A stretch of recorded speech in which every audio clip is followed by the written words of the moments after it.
Thanks. So I'll see you guys in a minute. Thank you. If I could clarify Mayor, for Mr. Carey, the Police Statistics and Transparency Act, A5472A, requires comprehensive public reporting of all deaths in police custody, as well as data on enforcement of low-level offenses, including violations and misdemeanors.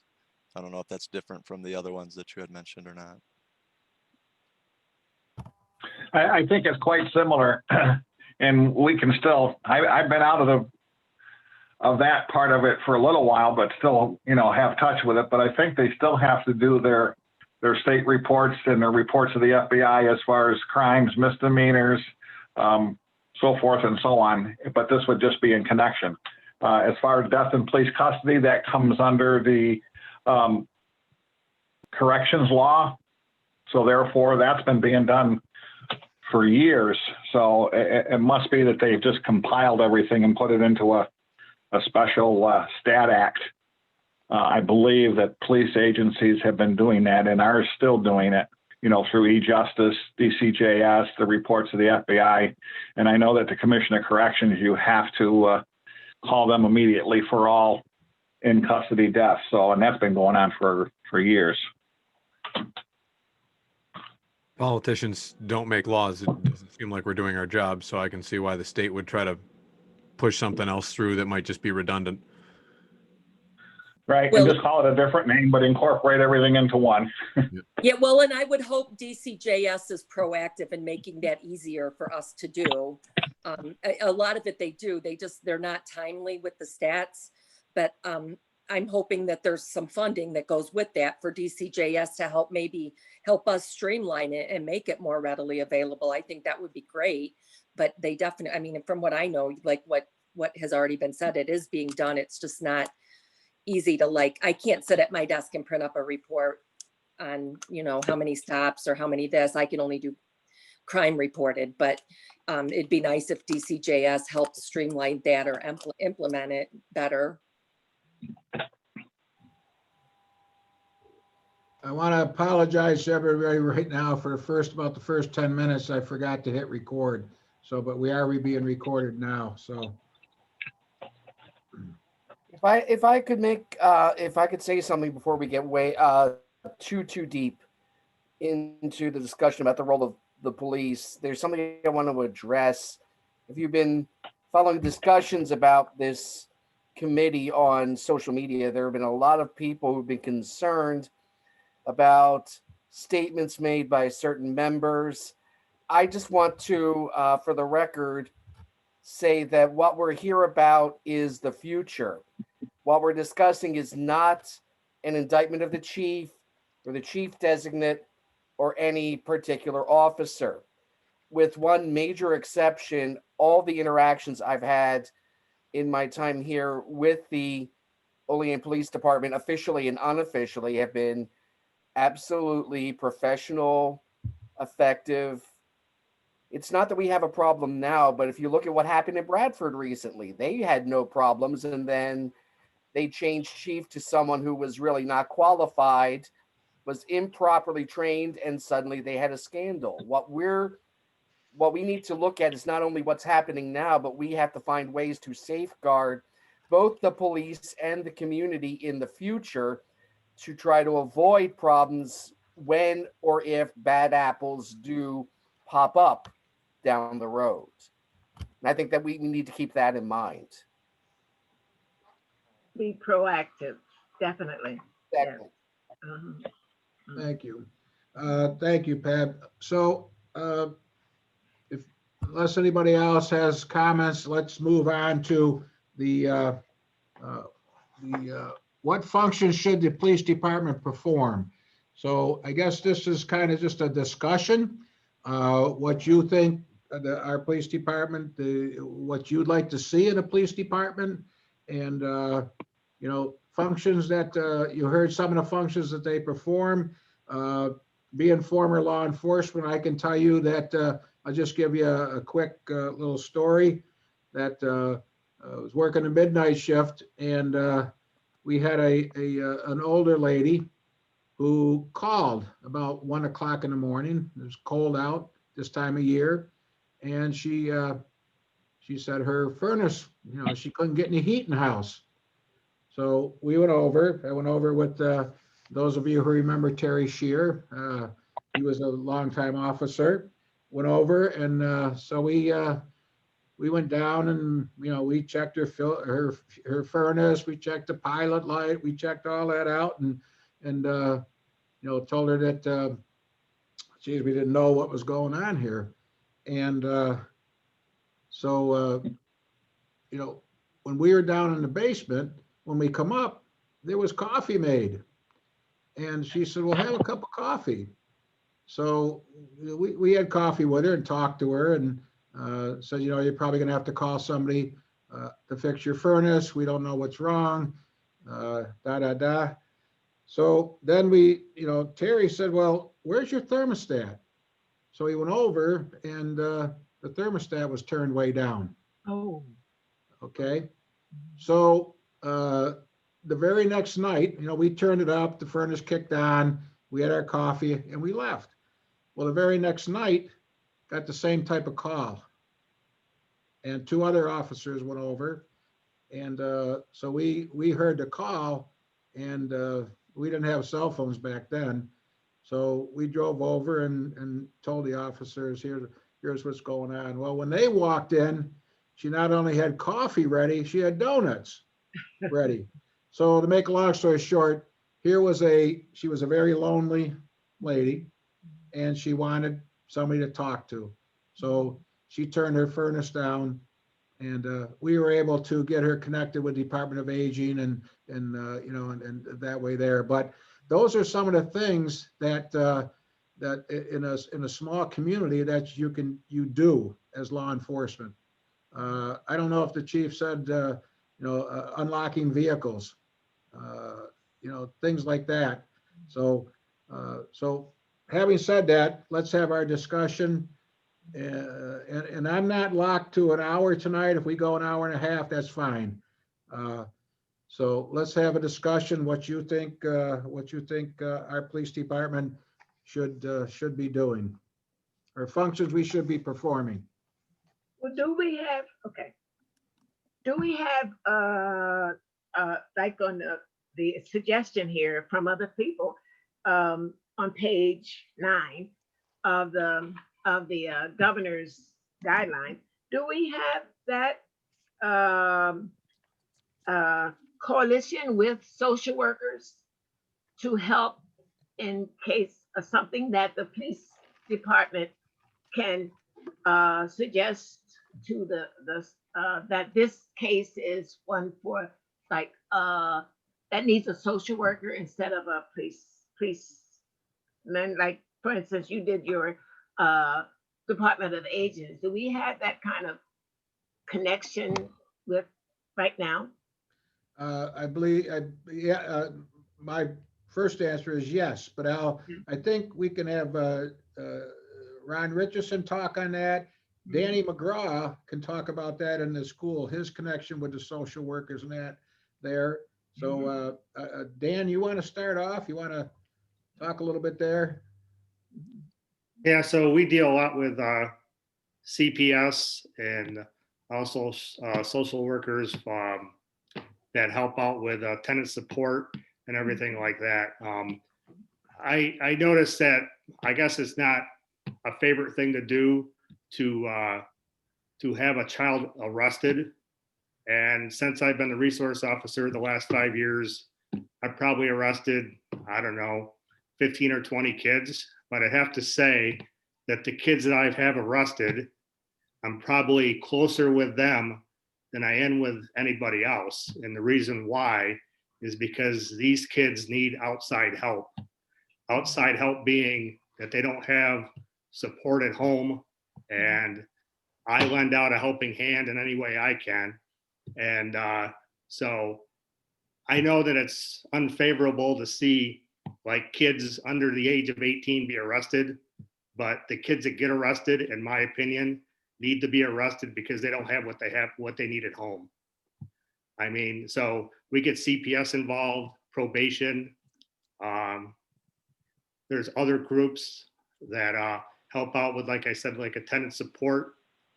There's also social workers and counselors outside. There's Liberty Partnership. I don't know if anybody heard of Liberty Partnership, but they help out with homework helpers and everything like that. So there's many outside agencies that help out. And I just don't want everybody to think that, you know, the school resource officer is there to arrest kids for, you know, having marijuana and fighting and all that kind of stuff. The kids that get arrested, in my opinion, we look at on a case-by-case basis, and we decide as a group whether that kid needs to be arrested based on his home life and the support he gets outside of his house. Can I ask Della, a question? I thought that was a really good point, Della, that you raised. I wonder if it would be helpful, Bill, if we could invite somebody from community services to participate, Mary O'Leary or Melissa Ball, because they, and Daryl, you can, if you're probably know more about this than I do. They work more with people in crisis, I think, than any other agency in our county, and they have the resources. It might be helpful, and I'm just raising it because I do think that's an important point. I know our police officers have to deal with mentally ill people every day, and it, you know, and they don't have all the resources in their wheelhouse that a social worker or a mental health person has, and it puts them in bad situations, I think, sometimes, especially like 941 type of situations where somebody's hurting themselves. But I wonder if it would be helpful to include either Mary O'Leary or Melissa Ball or somebody like from that field, just to be part of the conversation, because I do think that's one of the biggest things that put our police officers at risk, and also the community. And it's usually it's a lot of times mental illness, and, you know, but there's nobody else. I mean, a lot of times it's just this poor patrol guy that has to respond because somebody locked themselves in their room with a knife, or, you know, and you need a police officer there too. But I do think maybe including community services or some kind of mental health in our group might help the discussions. I know I'm really weak on that link. I think probably a lot of us are, because it's not our field. So that's just a suggestion. And I think Della raised a really good point. Well, right now, as to what Lori was saying, every month we meet with Melissa Ball. You brought up her name. I meet with them every month, and we have what's called a high service utilizers meeting. And yes, we're police officers. We get called initially to these calls. And Lori had mentioned the 941. That's when someone's going to harm themselves. Okay. I don't want to say it's simple, because it's not. But for us, we take them into custody and take them to the hospital so they can get checked out to make sure they're okay. Now, there are a lot of calls we go to where it doesn't meet that threshold, but the person's still not okay. But we can't take them into custody because they're not a direct harm to themselves or someone else. So at this meeting every month with community services and other service agencies, patients that we deal with a lot and they deal with a lot, they'll sign a waiver so we can discuss them at this meeting. So we can all work together to think of ideas that can make things better for them. So that, to a certain degree, is already in place, and we've been working on that for probably the past couple of years. Well, I go to those meetings too, Mike, and I agree. I mean, I think we're able to address specific individuals, and it's really helpful, but not all of them come through the criminal. I mean, and I know even in our meeting, they're not all through the criminal justice system. I just mean as part of the conversation is all, because we do a lot of good, I think, with that. But that's I think it'd be great to have her, Melissa or someone else as part of this committee. I think it'd be fantastic. Just to be One- more one proactive thing. on the mental health thing, because none of us, I don't know everybody in the meeting, but I know I speak for myself. I have no knowledge of what's available or the field or anything like that. Well, I think that it's terrific that law enforcement is involved in all of those matters. And I think Della and Lori, you're right on point. One of the things I was going to recommend is adding a social worker to the staff of the Olean Police Department. At our office, we added a social worker to our staff and a staff client liaison. And the reason was I would go to courts, and sometimes somebody would be released from incarceration, and there'd be a major housing issue or a drug dependency issue. a lot of problems that I was ill-equipped as a lawyer to address. Just, I think law enforcement's overwhelmed by some of these issues, and have somebody on staff who's familiar with housing procedures and able to get people the assistance they need, it will end a cycle of people returning to the criminal justice system and provide the necessary help. I mean, our office was completely enriched by having a social worker. I know Sheriff Wickham, discusses the trauma that officers get exposed to in the course of their work, and a social worker can also be, a help to officers doing their work, just like they are to our staff who confronts human tragedy on a daily basis, as I'm sure law enforcement does. The other, general principle I think that I wanted to propose is also that we fund law enforcement well, so that we attract the best candidates. I know many wonderful officers like Ron Richardson and Divine Leacock and Stephen Dombeck and Casey Austin, people who really are terrific. And if you look across the country at, well-run law enforcement agencies, you almost never see any instances of police brutality from the FBI, because they're well-trained and they get good training and they're well compensated. So I think you attract the best people to this business by funding it well. So I think a social worker and good funding is the key to good, responsive law enforcement, and it's good for our neighbors. Thank you. Daryl, I'd like to second that. I think at some point in this process, I think that should be addressed and looked into, is the funding and the pay scale, and exactly what you said. Cream will rise to the top, and you get what you pay for. And if we expect good quality, educated, trained law enforcement, we need to present ourselves and have that type of police force and community that people want to work here. They want to be police officers here in Olean, and not just come to Olean to be a police officer for a year or two, so that they can then move on to the sheriff's department or to a different community, because they have a different pay scale. Absolutely. I would like to also say, when Mr. McGraw was talking, he was saying that sometimes they arrest the kids because of the that they don't have a good home, or they have problems outside. I don't really think that a kid should be getting arrested because his home is messed up. I think there should be other avenues that we could take instead of arresting that child. I don't know, but once you get into that system, it's hard to get out. So because that child has a bad home, or he doesn't have the support that we think that he should have, he gets arrested. I think we should look more into that. Well, a little clarification on that. An arrest of a juvenile. Juveniles don't, we call it arrest because that's kind of what it is, but it's different. All right. They don't go into the criminal justice system. All right. We petition them to family court, and family court is there to help children. Our juvenile division, we are there to look out what's best for the child. Now, whether that's, referring them to some kind of counseling, sitting down with the parents and seeing what can be worked out for the betterment of that child.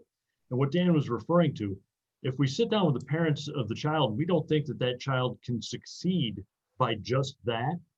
Okay, they can be referred to family court, so services can be brought in to help that child. I mean, it's legitimately to help the child. That's what the juvenile justice system is for. I would invite you guys to look at information about the pipeline to prison with just that. The family court system is the criminal justice system, and they will end up in there. I've seen it many of times happen. And I would just invite everybody in the group to look into the pipeline to prison and see for yourself the stats and data on that. So Mike or Dan, just as a point of clarification, so is that arrest into the juvenile family court system, is that what triggers the cascade of the other services that help that student or child?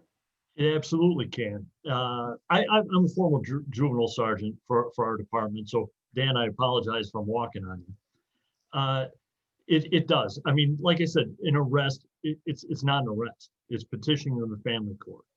And there's several diversion programs that can be put in place. And yes, the vast majority of times that's going to trigger services for them.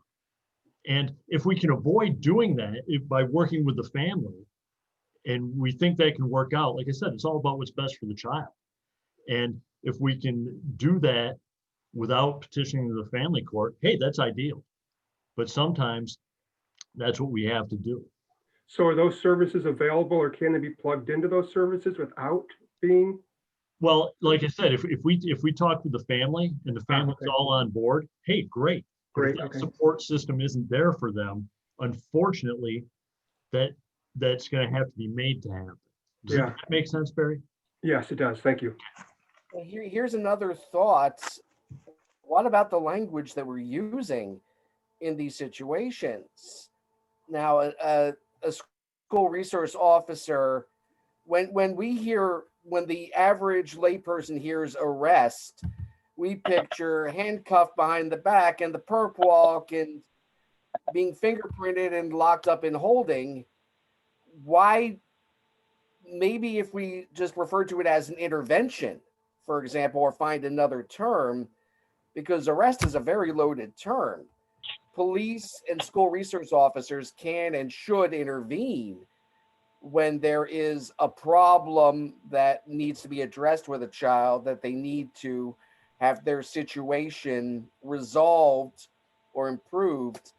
But referring to it as an arrest automatically sends up people's defensiveness. I can second the motion. I can second the motion on that. And even being a police officer myself for 27 years, you call them arrest. I think if everybody, when it comes to the juvenile portion of it, if they would refer to it or think of it as a petition to resolution, I think that we probably all be on the same page.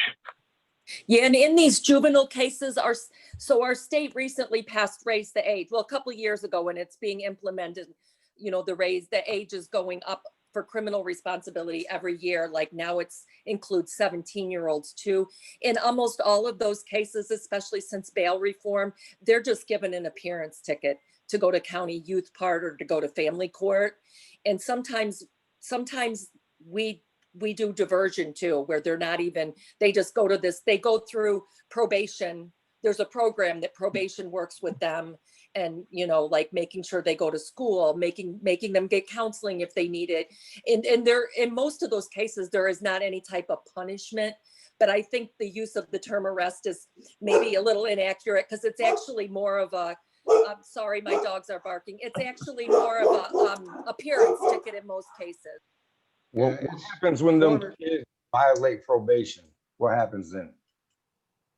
It depends. That it could result in a detention facility. So yeah, it definitely could have punishment though.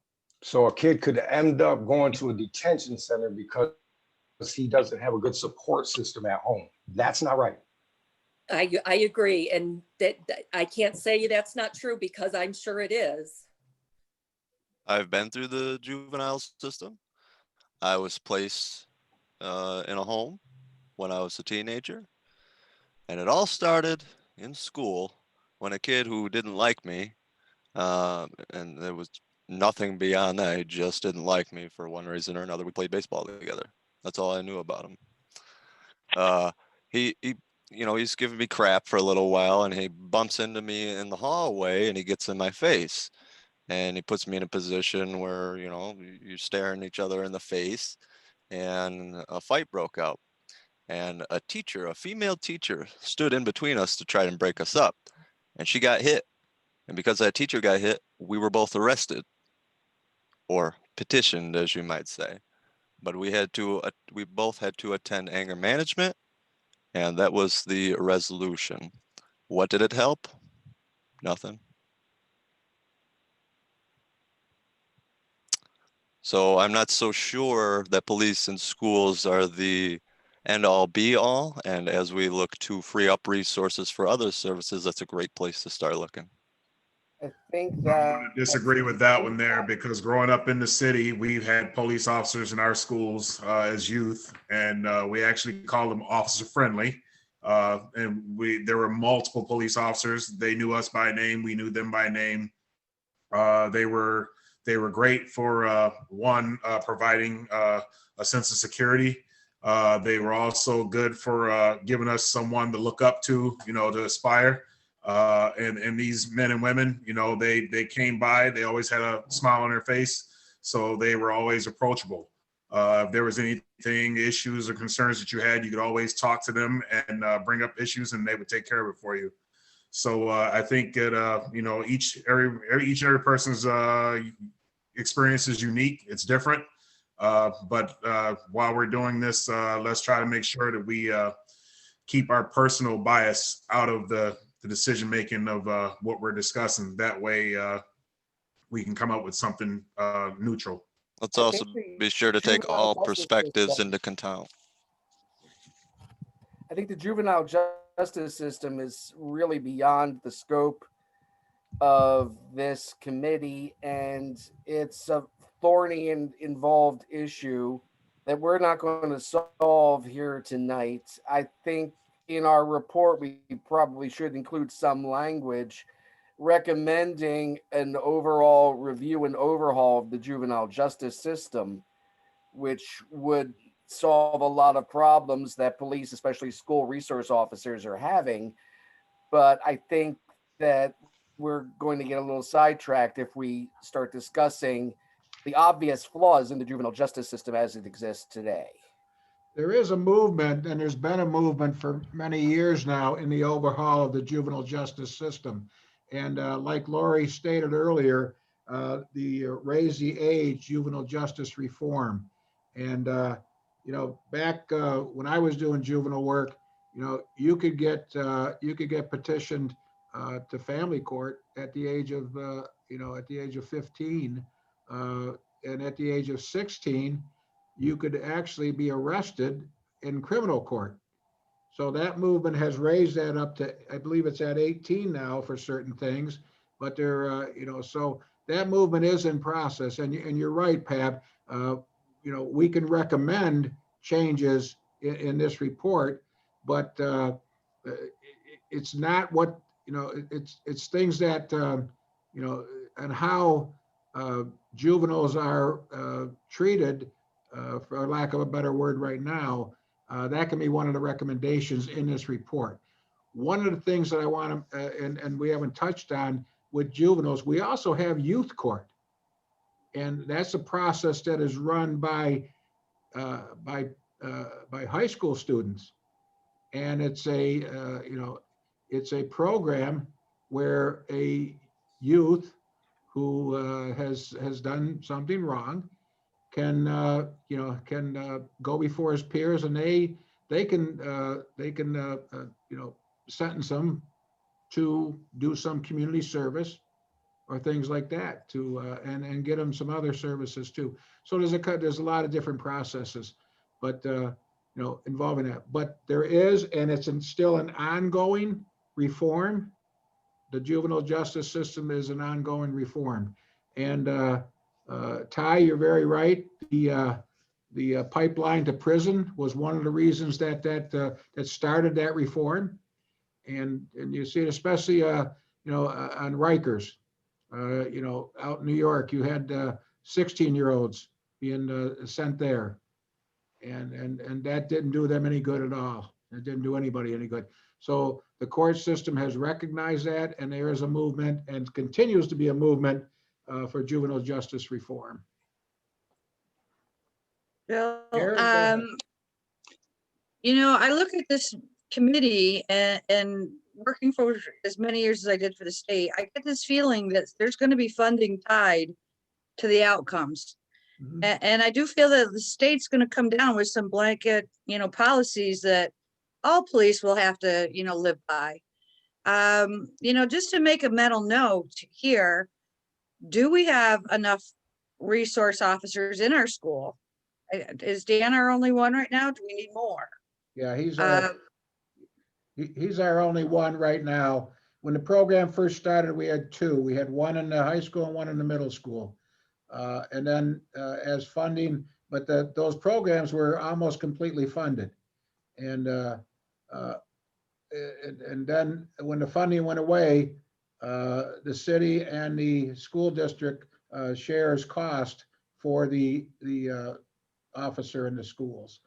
Now, I'd like to keep a running tally here to say, look, I'm a firm believer to, catch them early intervention so that they don't end up in a pipeline, as often as we possibly can to get any child support services and families. And we're in a location that we don't have a whole lot of counseling and psychological services overall. You look at some of our suicides and things like that, where we could have had intervention. So much of that's being brought to the forefront.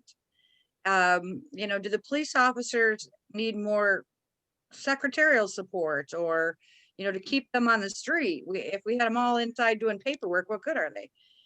So I just want to keep in mind, in the end, if we're going to put something together that will tie with grant money or juvenile court system or whatever our area needs, that we can put this together so that we can get and secure funding. We saw in the 9/11, with fire departments and security and borders. I don't want to miss that boat. And I just wanted to make that point tonight that, in the end, there's going to be money put out for training, for education, for biases, whatever that might be. And during this process, whether it be Mike or Dan or the new chief, keep track. So when this report goes out, we have a really good grasp at what does our community need so we can be the best in New York. And we're great. I mean, I love our police department. They've always done a great job that I have seen. We are here to find any shortcomings or things that we can improve upon. In the end of the night, I want every resident to go home safely, and I want every officer to go home safely as well. We live in a great community, and I don't want to miss that funding boat. And something is telling me that's going to come through. It might be another year or so, but I think it's going to happen. Ann has her hand up. Ann, go ahead. Yeah, real quick, because I think we're starting to digress, but I'm a little bit concerned, and I want to kind of be careful about how and why we get to a point where the school resource officer connotates negativity or that it's a bad thing. It's a support system for many, many children. And I have the thought, and I'll wait for statistics, that, when they're saying that they're arresting juveniles, I think that's probably pretty rare. My personal observation from being the director of 306 apartments, almost half of which are families with children, I cross paths with the resource officers. They call me. I send them a list of the children age 18 and under in my courts. I often, in fact, just the other day, I will see Mr. McGraw at one of my properties, and he isn't knocking on the door looking for the kid for any nefarious reasons necessarily, but out of concern. Where has this child been? Why hasn't this child been in school? Is everything all right in this home?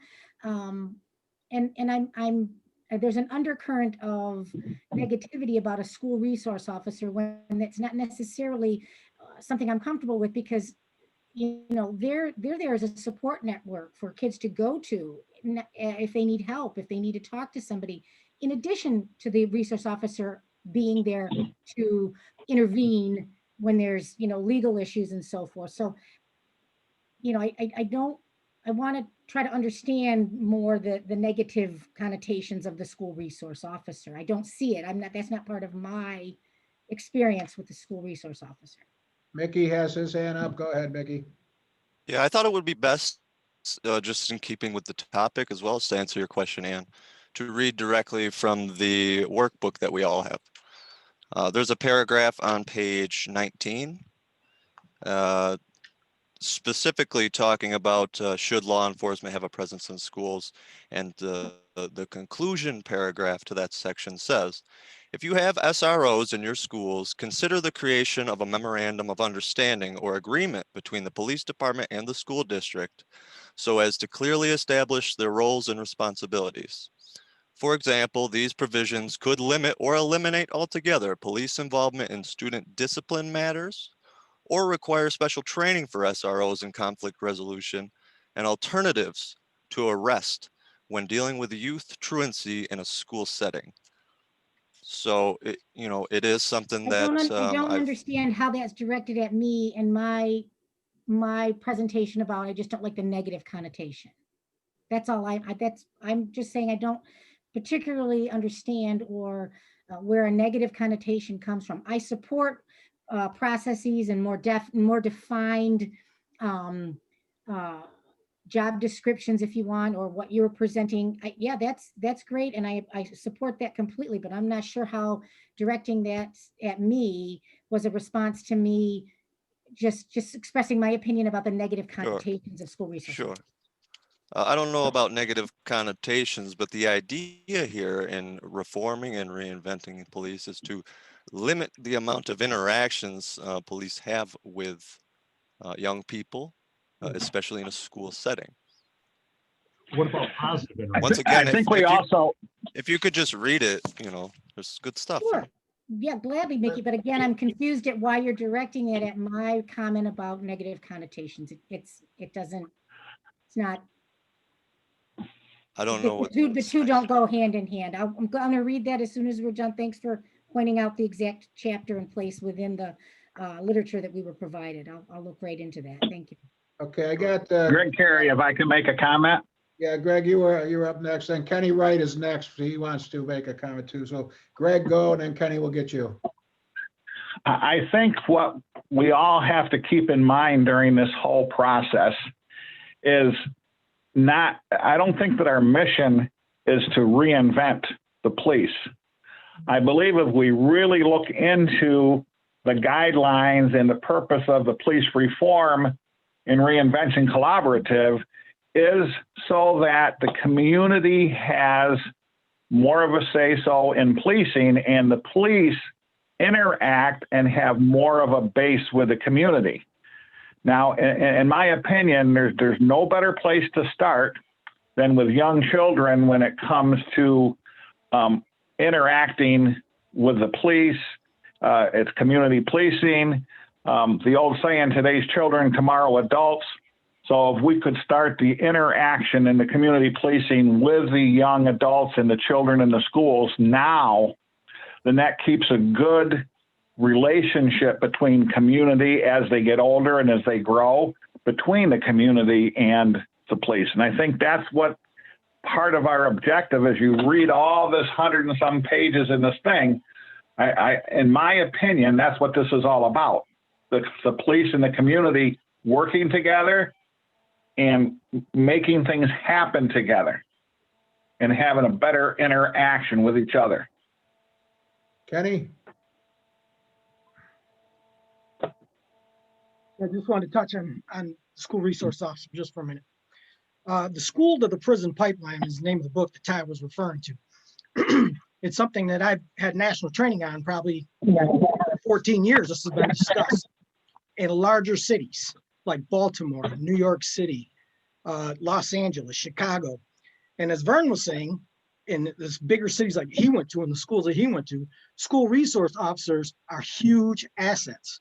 In Olean, in our community, our school resource officers are huge assets. They don't, when they're talking about, like, we already know, when they're talking about arrest, they're not talking about actually cuffing the child.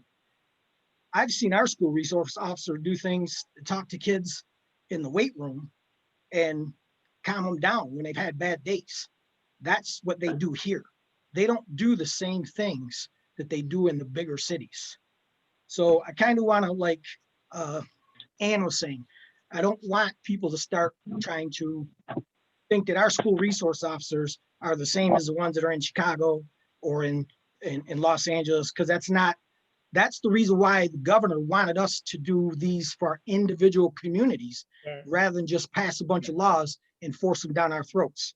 He wants us to come up with solutions for our community, not Buffalo, not Syracuse, not New York City. So I just wanted to put that out. And secondly, I'd also like to, we kind of discussed pay earlier on. If that's going to become a topic, because like Karen said, I do believe there's going to be funding coming. I think you're going to see the community resources come back again, the community policing, come back again, and there's going to be funding because they just can't pass a bunch of laws and push it down our throats without funding. But we also have to require, if we're going to give a pay raise, there's got to come also additional training that they're required. If somebody's going to make more money, they need to be more qualified. So if we start talking about pay raises, then we need to have, maybe cross-training, continuing education classes that go along with that pay raise. That's pretty much all I got to say. Ty was up next. Ty? I just want to say maybe people felt because how I said what I said, what I was saying was if we're going to have school resource officers, then their mind shouldn't be thinking, let's arrest this child because he needs help at home. That's all I was saying. I believe that Yeah, we froze do up. need school resource officers in Olean. In Olean, school resource officers do work well. But what I'm saying is, if that school resource officer, his first instinct is to arrest a child because he has a bad home, that's not good. We need, if we can't help that school officer come up with a better solution than to arrest that child, then I don't think he should be there. Okay. Mickey, you had your hand up next, and then we'll go to Kevin Doherty. Yeah, I just want to add in the reason why I hit on this is only because, and it's the next part of our discussion, I think, is the planning and the budgeting aspect of this all. We only have one school resource officer. We only have a very limited amount of funds as a city. At some point, discussions will begin on how to work in community services. Maybe you need to hire a crisis response or a social worker of some kind.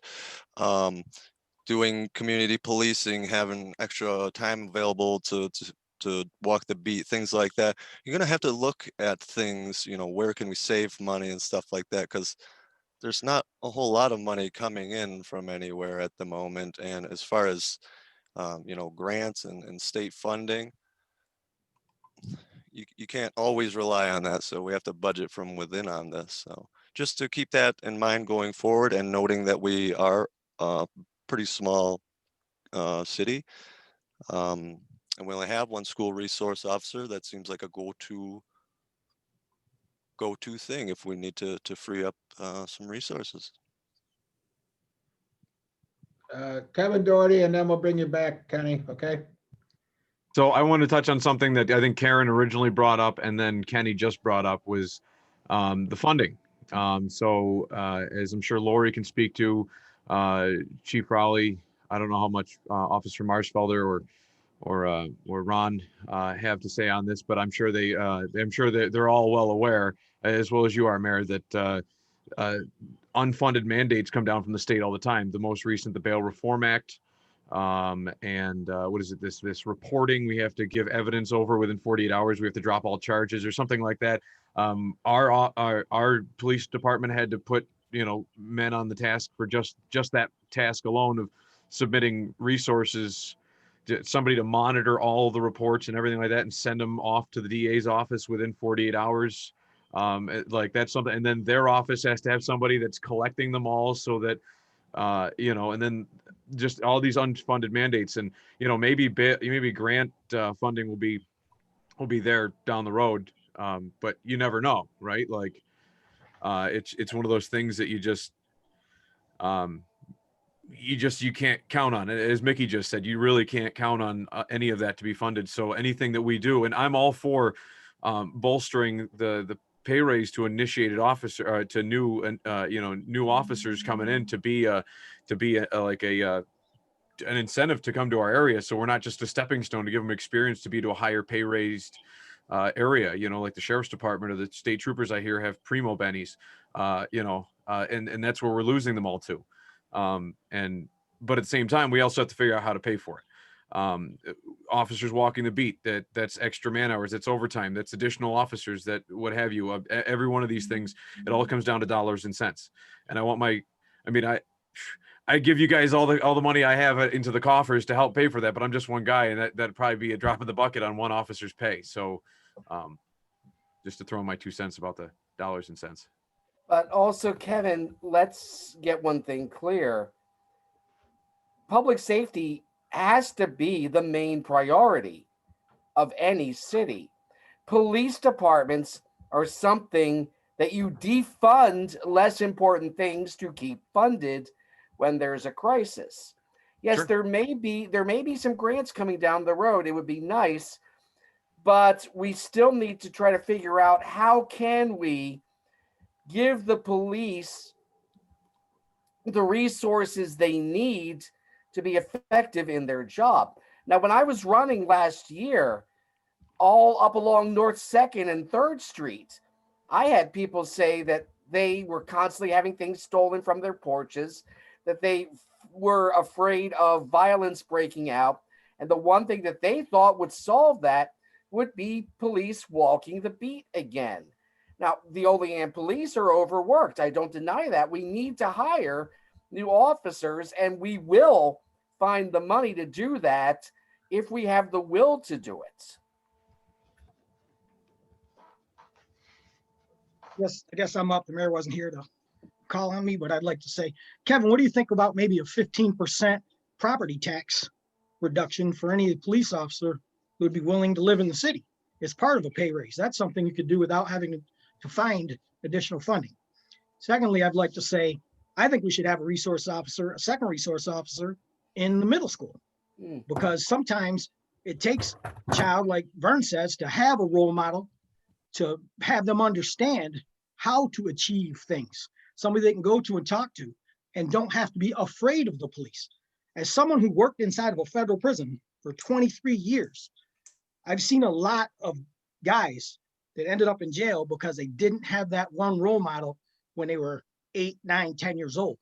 That resource officer with the proper one, with the TCI training, it's therapeutic child intervention training, could actually be an asset to our community, our small community. I think the second resource officer, that's something we need to get back into the middle school. That's all I had to say. Yeah. Ty had his hand up. I'm back. Ty, go ahead. I would suggest that, because everybody thinks it's a good idea until it's their kid that's in family court. So I would suggest that you guys really think about that, and maybe it's not the question isn't if we should have a school officer, but what the role of his, of him being there is his role to arrest kids? Is his role to be that role model? Is it, like we're going to have to, we got to come to, an even balance here, because I understand, like, I didn't grow up here. I grew up into a bigger city. We had police officers. We had metal detectors. We needed them. Olean's not like that. So just for the same reasons that you guys say that you need that school officer, and I'm not saying that we don't. I'm just saying maybe we should look at changing his role, what he's there to do. Go ahead, Ann. Well, I guess I'm a little concerned that there's a misunderstanding or not enough education on exactly what Dan McGraw does or is doing or has been doing.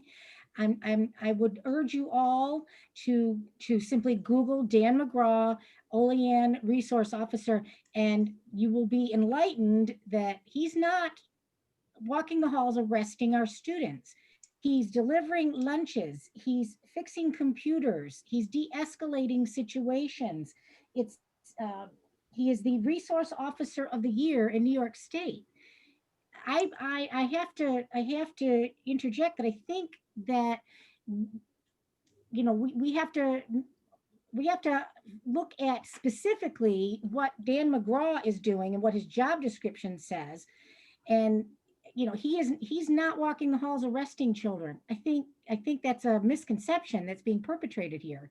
He's Mr. Wolf could interject perhaps, but Dan McGraw specifically, and I'll speak, not all resource officers, but the one that we have currently here working for us in Olean is developing relationships with children, some of them that desperately need it. So I think arrest, and when he said, I don't know how it got brought up about, if the kid has a bad home life and he gets arrested. I get where you're saying about that, Ty. I'm the director of public housing.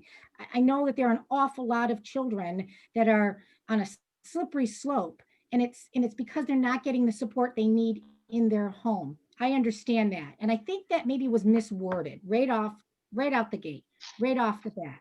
And I really think that might have been misrepresented. Aaron Wolf, go ahead.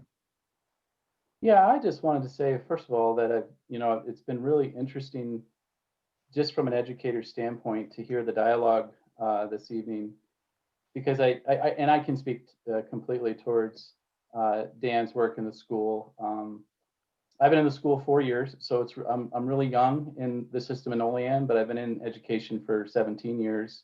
I've worked with about 4 resource officers, and I've never seen them arrest anyone.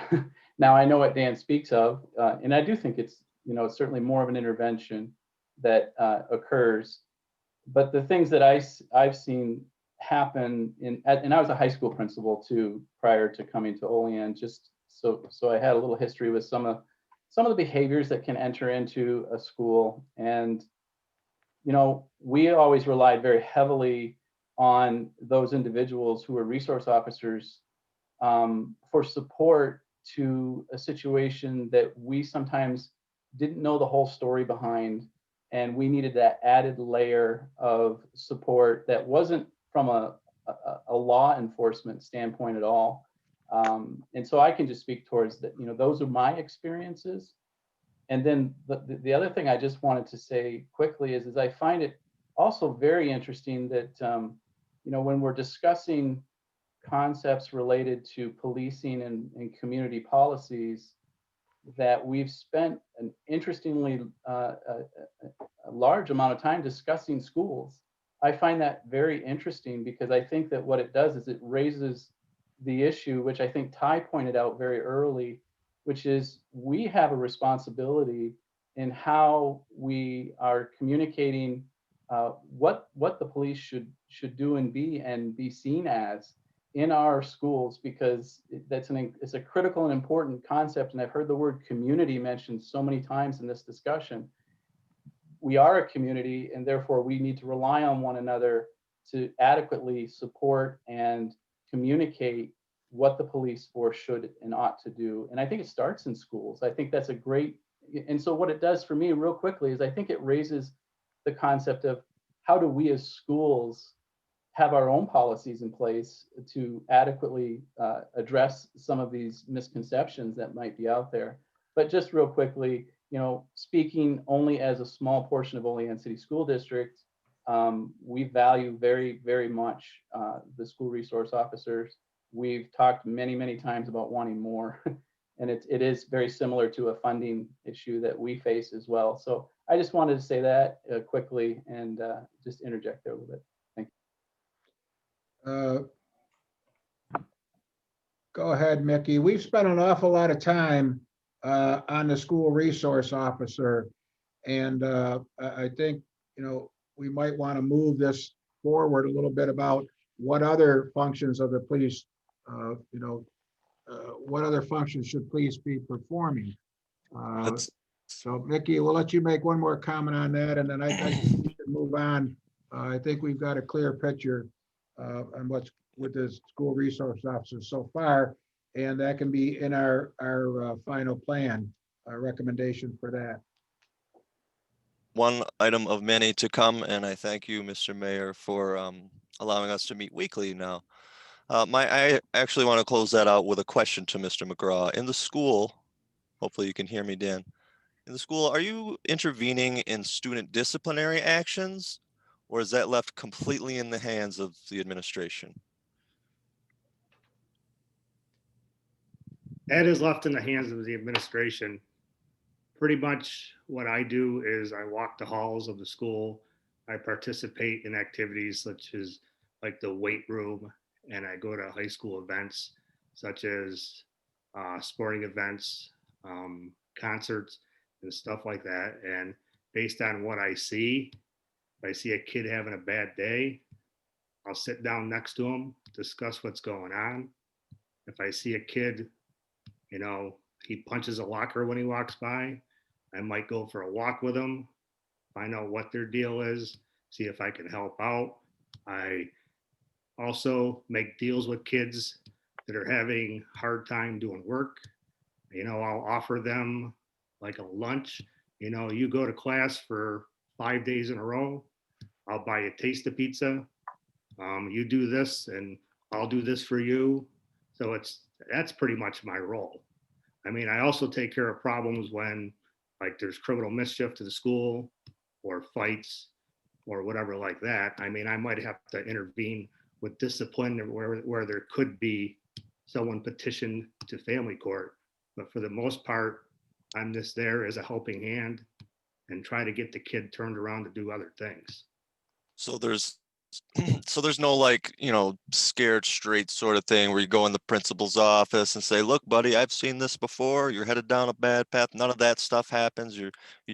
You're almost removed while you're in the school. You're almost removed from,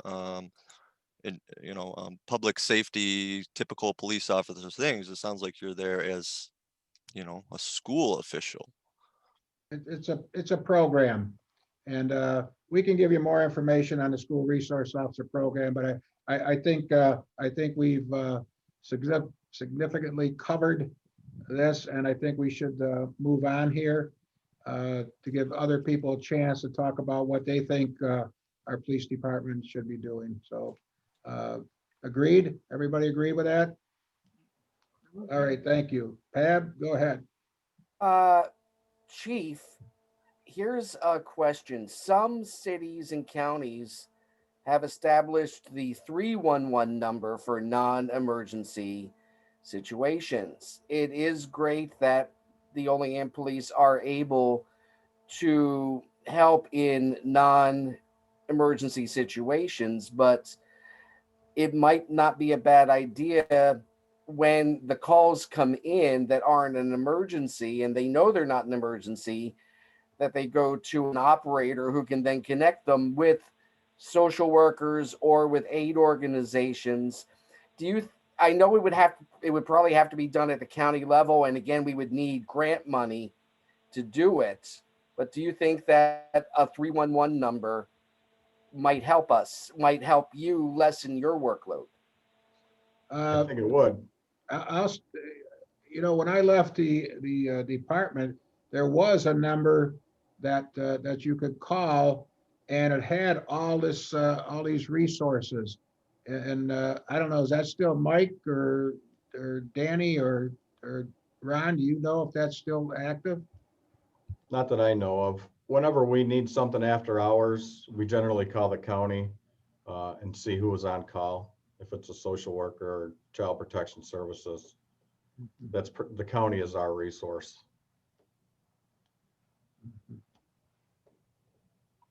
Okay. We can that can be checked out. There again, remember, we are going to put together a recommendation to send into the state. So I just want you all to keep in mind that yes, grant money may be coming, but with the financial difficulties that the state is having right now, taking money away, it may not be anytime soon. So not sure if everybody knew or not, but we get state aid. It's called Ames funding. We have been advised that they are going to reduce that by 20%, which to the city of Olean, we get about $2.3 million in state aid. So do the math. That's about $460,000 that we're not going to get, and that's going to affect the current budget. So these are things that we have to deal with. So our plan, when we put our plan together, we have to put our plan together, I believe, as though funding will be there, to support the plan. But we'll have to cross that as we move forward here. So it's there's been a few that haven't had a chance to get to get any suggestions in or that. I want to give everybody the opportunity. Is there anybody else who has not spoke, would like to suggest some things on how they would like to see their police department? JR, you're very soft spoken.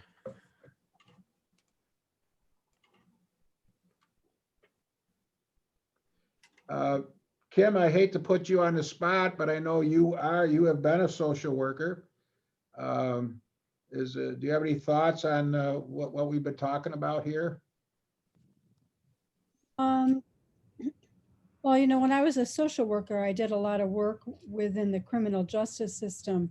And I did groups for people who are on probation and for state parole. These were people who were on probation or under the supervision of parole. And, my experience was that within the police system, that social workers had a real role in helping provide services to people who were on probation, supervision, or were in alternatives to incarceration programs that a lot of people were referred to as opposed to putting people in jail or other programs like that. And I think social workers and the services that we provided were a real help and a real aid. We did a lot of assessments and evaluations for the court systems with regards to sentencing recommendations. And there was a lot of work that I was part of a larger group that did this work. And I think that the combination of that with policing helped to really limit recidivism rates, which was what we were really working on. We were helping to keep people out of jail and to help people from recommitting crimes. So I think that the police that I worked with were always really good people who wanted to do the right thing. And they worked very hard and they worked very cooperatively with us. And I think that those two roles working together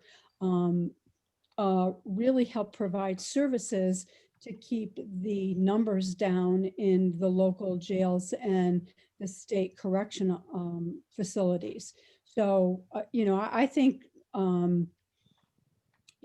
that police officers have a really tough job to do. And I think that all the resources that we can help give them to do their job better is probably the best thing we can do to help keep the community safe, to lower recidivism rates, and to keep as many people out of prisons and state and local jails and correctional facilities as we can. I mean, that was my experience, is that the more resources and the more help you could give the local police departments, the better they were able to do their jobs. So I'm not sure that answers your question, but that's one of my observations. Thank you. Anybody else have anything for tonight? Well, okay. How about the roles, Mayor? What's that? The roles, are we linking the roles and the functions as the same thing? Yeah, I think we've kind of mixed that in tonight's discussion. So, we can talk more. Vern, do you have any? Mickey, go ahead. He's got his hand up. I'll let him speak again here. Go ahead. Sure. I just wanted to basically say that everything is pretty well laid out in the things that we could be discussing, the changes we could be making. I just wanted to say that I'm in favor of this whole 144-page document, the process, the guidelines, the studies, the citations. It's all really well done, and I encourage everybody to read it when you find your time. Having said that, policy review is just a very small portion of what this is supposed to look like. What it does and what it does look like is on us. So I just wanted to add in that I hold this committee in high regard to actually help in making changes, sustainable changes, and changes that benefit all in the community. Kevin? Yeah, so I guess I just want a little clarification. We are going to give recommendations to the state of New York based on what comes out of this committee. What happens with those those recommendations? Does the state say yes and then they mandate us to implement them, or is it just thank you for complying with our original order and then it just kind of falls by the wayside? I guess this is how government works, right? It just kind of goes in circles, and there's a mandate for this and there's a mandate for that, and then there's no real like end game. You don't really know. With the school districts, they were told to come up with a plan, and most schools kind of lived in fear because they weren't sure, like, oh, do we just do remote learning? And then Portville didn't do any remote, you know what I mean? And they didn't know what the state was going to say. And then they turned around and something came up, you know, and I just want to kind of know how this is going to go through the motions. Are we just giving recommendations to the state for them to tell us to go ahead and implement them? Or are they going to say, hey, thanks, and just whatever? Well, we have someone right down there, the mayor, who can influence, and if we have recommendations on a local level that meet the needs of the police and the police union have no objection, the mayor and the council could implement our recommendations on the local level. It's not just our telling Cuomo, this is what we think and what do you think. We can actually work on implementing some of this stuff locally. We just have to have the will. Sure. Well, what I was getting at was if we make a recommendation to Cuomo and he doesn't like it, you know what I mean? Like, well, we implemented it, or you know what I mean? It's one of those like, what? I guess the purpose is for us to get thinking about what we want to change that we might find wrong with, you know, like the community has found wrong with our police department, or found things they wanted tweaked and things like that. I guess if we gotten anything from the state on like what will come of our recommendations, or do we not? Kenny, go ahead, and then I'll answer that question. Kenny, go ahead. Well, hopefully he'll honor his word, and he said that it'll fit each individual community. But I think what you're going to see eventually is a thing called best practices. They're going to have a committee that's going to sit with the governor, and they're going to come out with the best practices, and some of that stuff's just going to be forced upon us because they consider it a best practice. But hopefully we'll be able to come up with our solutions for our community, and that's what we'll live by, and we won't get things forced upon us. Well, best practices is going to be a term you'll start seeing more and more.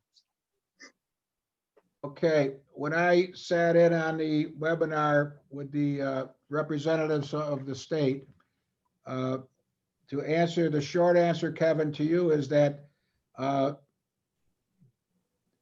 this is going to go to the state, and there's not going to be any feedback from the state on it. Okay, this is a plan. Remember, we are going to put together a plan and to give to the Common Council to adopt. And then that'll be sent in our plan, just there's a certification that going to go into the governor's office that the Common Council has, or the governing body has adopted this plan that the community has put forth. Now, one of the things that I have talked with some of my colleagues and peers around the state and the governor's office, that this is not we're not doing this just to make change.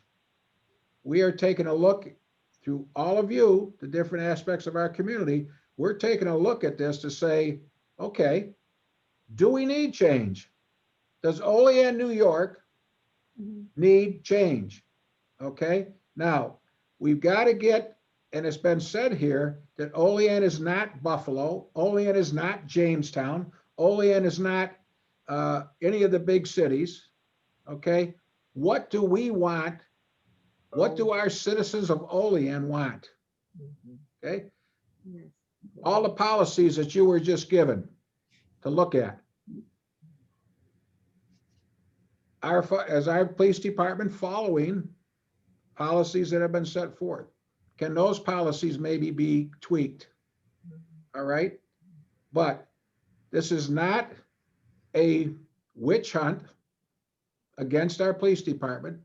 This is an exercise that we have to, what this committee was waiting to put together, is that every one of you can reach out to a certain aspect of the community and come back and say, okay, what does our community want?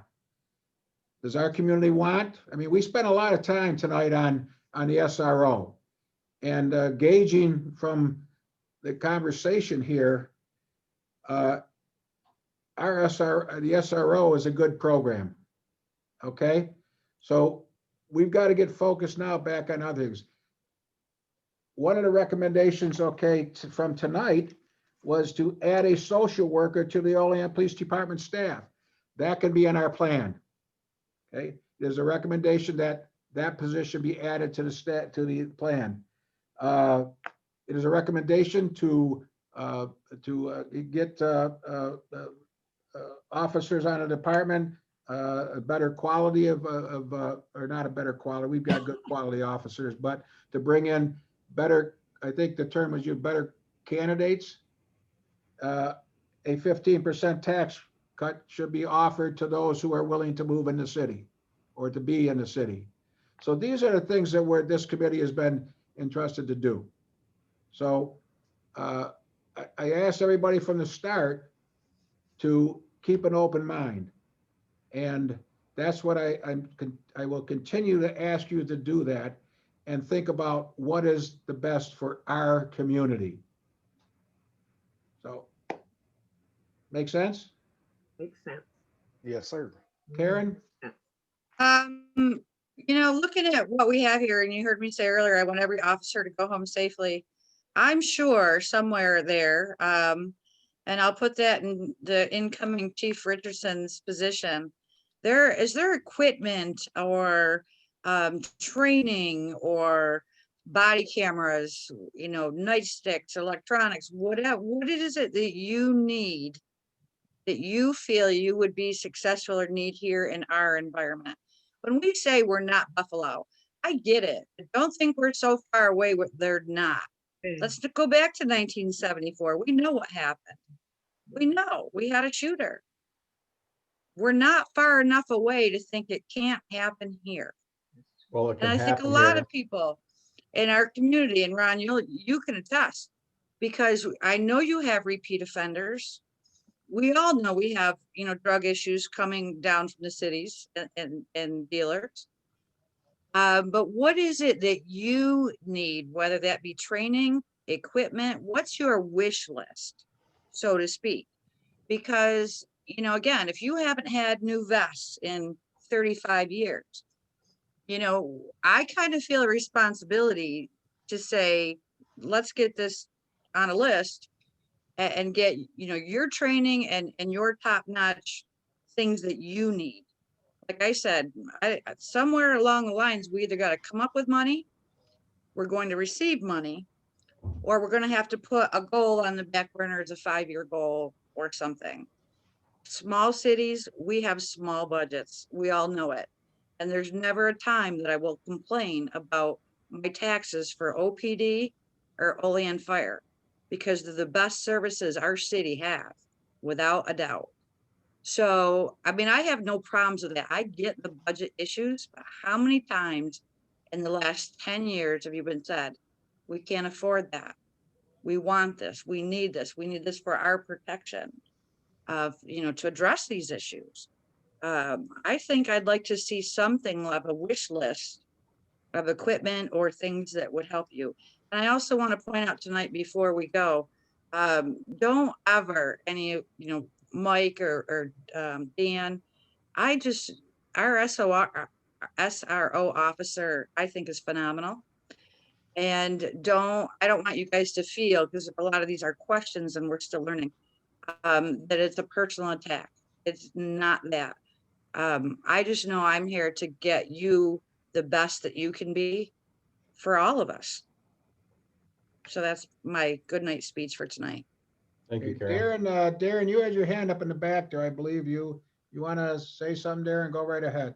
Yeah, I just want to ask, Karen, are you proposing more of like a militarization when across the country, that's what every police station, even in the small towns, is trying to go away from? No, I just want to see if that. I just want to be clear on that. I'm not proposing that. Like I said, I want them to have the tools that they need. It might be a stun gun for all I know. I want to know what they need or what they think they need so that we know, so that we can address these issues. You know, that's what I'm saying. You know, they also have to protect themselves. Absolutely. Case of catastrophic events, a neighbor of mine used to always have a SWAT van. He was a state trooper. I don't know if you guys knew Trooper Kaiser before he retired, but he always had a SWAT van. It was full of whatever they needed for, it was a collaboration between the state, county, and I don't know if Olean Police Department ever partook in that, but in case something got radically wrong, it was like what our fire department has for you know, like we have a foam machine that we lend out throughout the county in case of huge fires that need to be handled. Like it was just, something like that. You don't ever expect to need a SWAT team, but when you need one, you kind of want to have the arsenal for one and trained officers for that. Question is though, what do you use the SWAT vehicle for? If you have an armed standoff, definitely, but you don't call out a SWAT van for a cat stuck up in a tree. And the problem is a lot of larger cities in this nation have been using paramilitary equipment as if it's the answer to policing. We don't have that mindset here, but who knows what's going to happen 10, 15, 20 years down the road. We need to make sure that the cops who come after the current Olean Police Department have the sensibility and that they have some kind of restraint to know when you need a SWAT van and when you just need a few officers to put in a presence. Sure, that makes sense. You guys have probably, those of you who have gone far enough into the policies, we have policies on the use of our response team and different things like that. So we're now at 8:01. This has been, I think, very productive tonight. So if no one else has any comments, I'd like to call it an evening, if that's okay. And we'll look forward to not next Wednesday, but the following Wednesday at 5:30. I'll put out a notice, the invitation again for that. And we'll continue on our discussion about determining the roles of the police officers, and we'll pretty much follow along in the book here of that. But remember also, we're doing this for our community. Okay, what we want our police department to look like in our community. So thanks, everybody. I really appreciate it. It was an excellent session.